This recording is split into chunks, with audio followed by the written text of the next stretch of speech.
Hi friends, ఈరోజు ఈ వీడియోలో బీట్రూట్ చట్నీ ఏ విధంగా చేసుకోవాలో చూపించబోతున్నాను.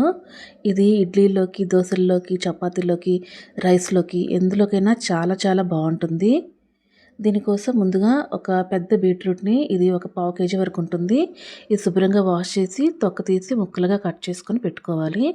ఇప్పుడు స్టవ్ పైన కడాయి పెట్టుకొని అందులో 2 టేబుల్ స్పూన్లు ఆయిల్ వేసుకొని, ఆయిల్ హీట్ అయిన తర్వాత 1 టీ స్పూన్ జీలకర్ర, ఒక పెద్ద 4 పచ్చిమిరపకాయలు, కొద్దిగా కరివేపాకు వేసి వేయించుకొని, ఇందులో కట్ చేసుకున్న బీట్రూట్ వేసుకొని, 1 టీ స్పూన్ ఉప్పు వేసుకొని కలుపుకొని మూత పెట్టి 5 నిమిషాల పాటు లో ఫ్లేమ్లో ఫ్రై చేసుకోవాలి, మధ్య మధ్యలో కలుపుతూ.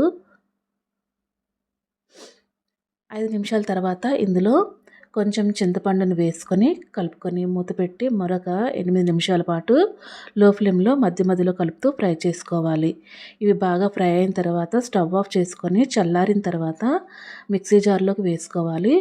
ఇందులో తగినంత వాటర్ని వేసుకొని మెత్తగా గ్రైండ్ చేసుకోవాలి.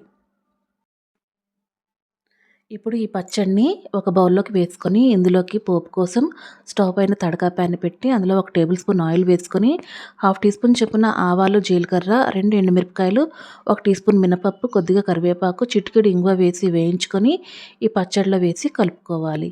Thanks for watching my video.